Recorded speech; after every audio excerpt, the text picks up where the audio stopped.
Hello and welcome to the Home Turn YouTube channel. It's your presenter Josh back again with another video. Today we'll be focusing on the final day of the Cheltenham Festival with all the action from the Gold Cup and obviously the great ones on the card. Um, Coming up today. This is a recording on Thursday night. I'm sorry I haven't been able to put everything up since our last video, which would have been posted, I think, at the end of last week. Looking at the mayor's races as a preview to all of that. I've just been crazy busy this week. Was at Cheltenham actually on Tuesday, and then I've been watching or recovering on Wednesday and watching as of today. So this is when the video has been going up. So at least we've got something out whilst Cheltenham's still going on. We will actually be back on the weekend with a review video, just summarising everything that's happened at Cheltenham over the last week, and then looking towards potentially some long-term anti-post bets for the 2025 festival. Because we don't sleep here, we always keep always keep pushing. But obviously focusing on the action for Friday's card, we're going to run through it really quickly, and I'm just going to put up my best bets for the day. So the first race, without further ado, is obviously the JTB Triumph Hurdle, the Grade One of the juveniles. You had the Boodles earlier in the week, which went the way of Lark in the morning for Joseph O'Brien. But obviously this is the Grade One level for the juveniles, 4-year-olds. So the market is now headed up by Masborough, William Mullins, 7-2. Obviously William Mullins, JP Mullins trained. It's only obviously ran one time in UK or Ireland at the DRF when he was a very eye-catching third. In that spring juvenile hurdle, which was ended up winning by Kargese. Obviously, won an All-Toy previously and has been one when he's mentioned he's not really a typical juvenile looking hurdler. He's a bit more scopy and rangy, potentially chases it down the line. So there's no real surprise he's head in the market. I think people expected to come on quite a lot from that rally. He did look very green during that, so it is not a surprise. It's obviously a shame overall with the race now that the likes of Gino Road have been dropped out. Obviously, Gino was announced this morning being Thursday, but it wasn't really a surprise. Obviously, the way the Henderson's orders have been running earlier in the week has just suggested that he would have likely been pulled out, obviously, with the likes of John Bond, unfortunately having to make way as well in the champion chase, which is a shame because he could have won that based on what happened to Albiolo. Um, yeah, but yeah, obviously we got Marshall ahead in the market, and then Stormheart there, second favourite with 92 for Willie Mullins again. Paul Townline dropped up the ride on this one. Um, Obviously was second in that race. Marshall finished third in, and had won very impressively previously at Punchestown in December. Obviously, he's coming off the flat in France, and was definitely catching on his hurdling debut. Whether he quite shows that promise that the likes of a Marshall does, I guess we'll end up seeing he does have a bit more experience, so that might help him out being a bit more streetwise. I think the ground in this is going to be important as well. It's especially classed as soft, but I know it's been raining at Cheltenham since sort of the end of the card today, and will be raining overnight and into tomorrow. So obviously that's going to soften up the ground a little bit more, and it may well get on the heavier side of that. So as we're looking towards more the first day, I think from what I can see of the forecast. So that's something to obviously bear in mind. And then obviously got Joseph Lyons trained Nürburgring, which got up for JJ Slevin, is at 11-2. I think personally for him, he's a little bit short. Obviously was third in that Grade Two at Leopardstown Boxing Day behind Carlo Conti and Kargese. I don't really see him reversing form with Kargese, and I just think at 11-2 there are better prizes out there considering Kargese is 6-1, which is a bit surprising. Obviously, Dally Mullins shot up for Mullins Yard.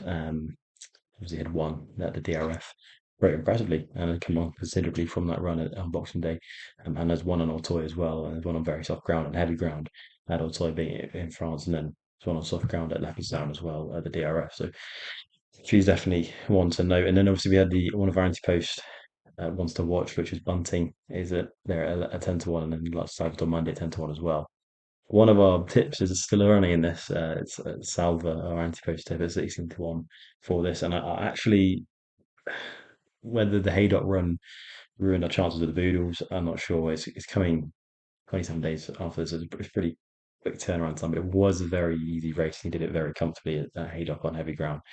Obviously, Sal's going to love the ground. And for me personally, I'm just going to let that bet run. I think it's definitely an interesting each way play, and I think on the ground, especially with it getting towards the softer side, heavy, I think he's going to have a much better chance, and obviously a lot more streetwise than some of these at the top of the market. And I think shows still a fair bit of potential. Obviously, Gavin Sheehan booked up as well to ride is interesting. For me overall, obviously, I'm not going to look massively into this because you have that anti-post bet there still on Salver. He may not quite be to the level of the potential of some of these Irish juveniles. But I think he's going to be an interesting poke each way. Obviously, we've already got him at 16 to 1. I'd say 11 to 1 is still a fairly interesting each way price, especially if you can get potentially extra places. In this would have been a 13 runner field. But for me, the one in this is going to win is Kargese. I don't think this lot could give her £7 with the mayor's allowance and get away with it, especially after that DRF run. I think she's still learning a lot on the job, and I think she's going to come on massively as much as maybe a Maesbro would for that run. I think in receipt of weight, having a little bit more experience as well as the likes of Maesbro, I just think she's rock solid, and I think she'll be on the ground. And for me, at 6 to 1, she definitely would be the play in that race. Obviously, with the like Salver as an each way angle there. After that, so now we're going to move on to the 210, which is the county hurdle, and this is where my best bet of the day comes in. Now, Leo de Sud for Harry Skelton and Dan Skelton heads the market at 4 to 1. A bit of a gamble on this one now. It was in from 11 to 2 to 4 to 1. So definitely some money down. That's probably like just because of the stable form. Obviously, the Skelton have been flying at Cheltenham, having picked up two races yesterday and two today, with the Grade Ones being the Turners and the Ryanair. They've been in cracking form, and obviously, I think that's probably reasons behind the market move and market confidence behind their horses. I don't really see it with La de Sud. Hasn't won since coming over from France and the UK. He's run a few times as well. I think he's run five times, I believe. Um, has always been around the places fourth, third, pulled up, and then second. So definitely showed a high level of form, especially that second last time out in the Betfair on heavy ground. That was only 34 days ago. I think that may well have been his aim and day in the sun. He was lined up for that race after having pulled up in Greatwood, which obviously doesn't give you massively high hopes on course form either. I just I don't think it's potentially manageable as off of a £5 higher mark than when it was a second in the sort of £6 higher mark than when it was a second in the Betfair as well. I think it's just slightly a bit more I think the handicap has been fairly harsh there for Ladderswood. I just think they might have a little bit too much to bite off um, to be able to get really, really competitive in this and be a favourite for me. For me, the best bet of the day here is Kingsfield 5 to 1. I think that's a win bet every day of the week. Off a mark of 140. I think it's clearly a lot better, more talented than that. It's a very, very exciting novice. So they've only really, unfortunately, been bumping into one in Ireland.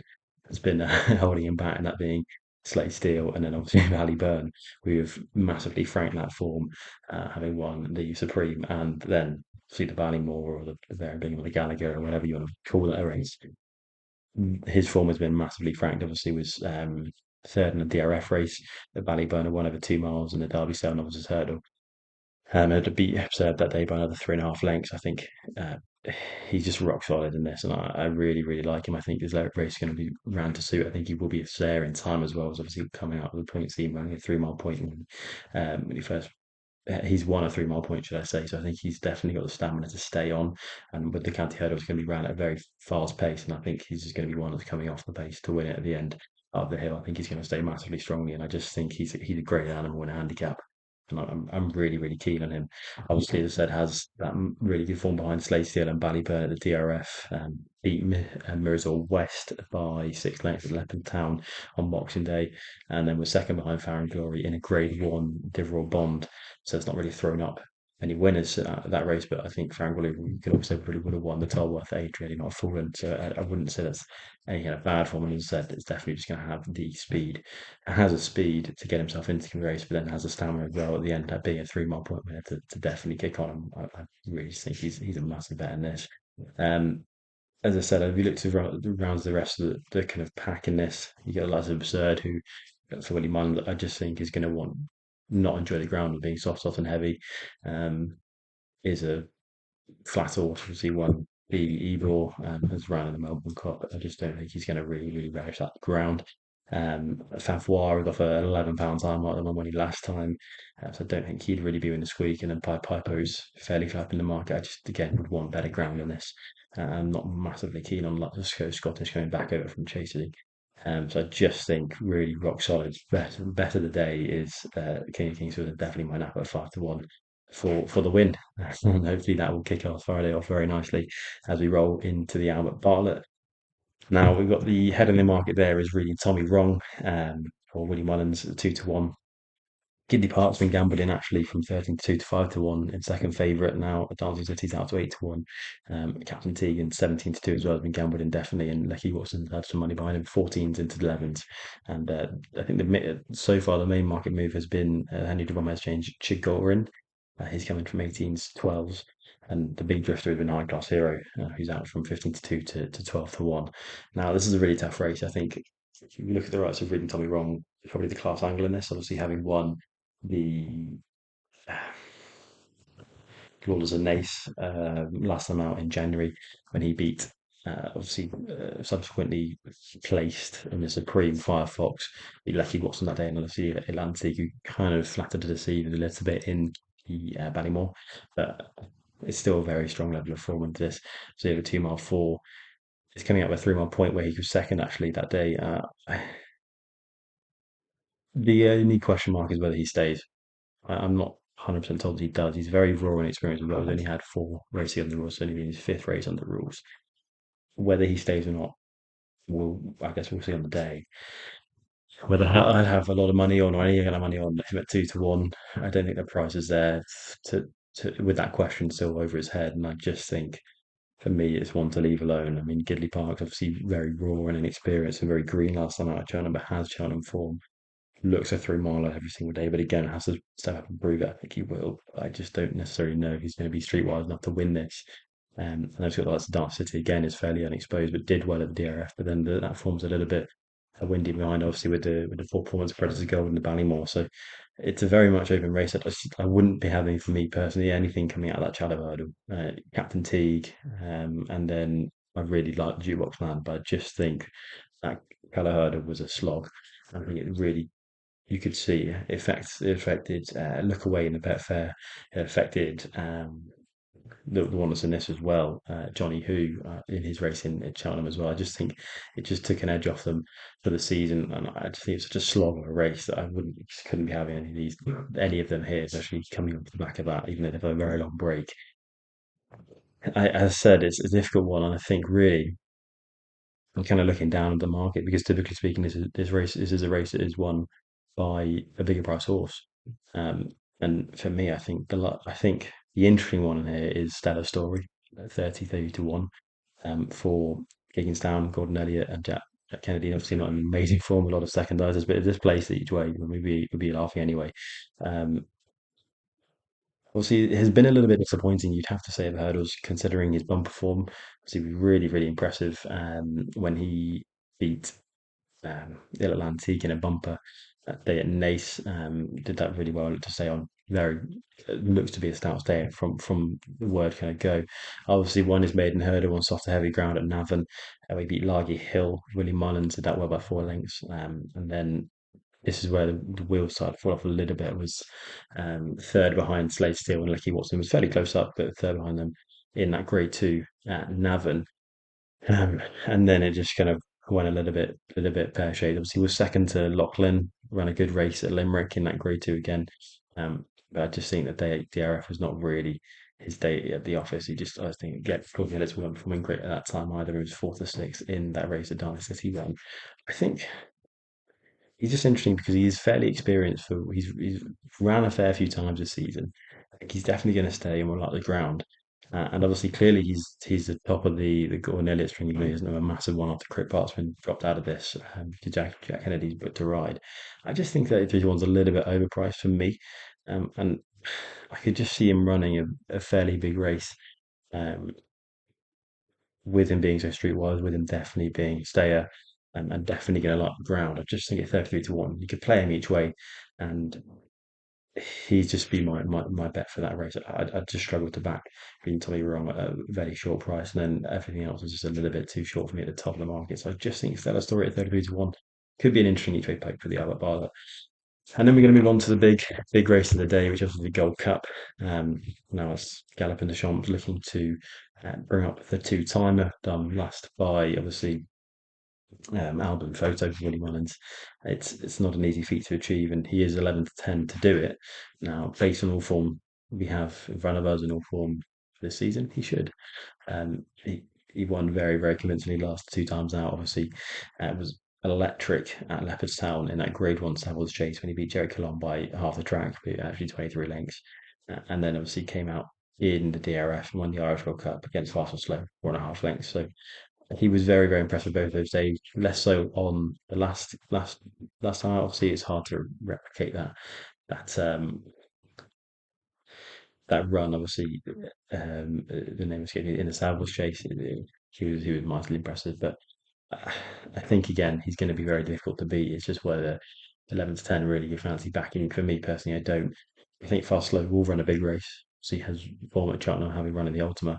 I think Joe Kilometers again will definitely bounce back from his poor showing in the Savills. I think he was at the time when Cornelius weren't running to top form, and apparently obviously according to Rob Core, he's back to his best. And they're obviously all good to say that. I just think he could um, over the trip and over the ground. I think he's going to relish it the extra 2 furlongs. I just think if he's back to his top level that he was sort of start of the season down Royal, I think he's going to run a big race, but 8 to 1 is a little bit short. You can't really get stuck in each way.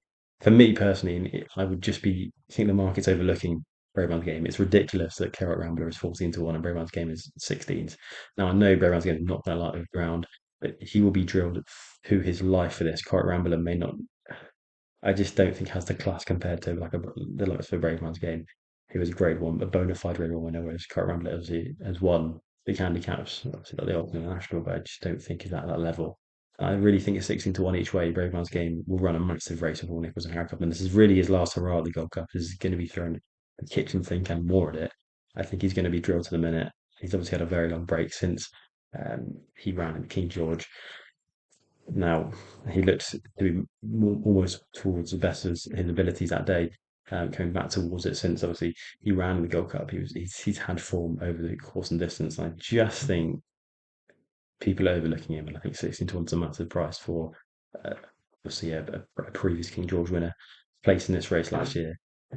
I think Bravemansgame could go really, really well. And if there was a case that maybe Galopin de Champs doesn't show up as on his A game, he may well be able to bounce. You never know. I just think he's definitely not. He's definitely overpriced, and I think for me, he's gonna likely run a very big race. And then I'm just going to move on to right at the end because it's very late now. I'm just trying to record the rest of this. I think Dino Blue will probably win the mare's chase, but if he doesn't, it's really really soft ground. I think Limerick Lace Vale, a big chance.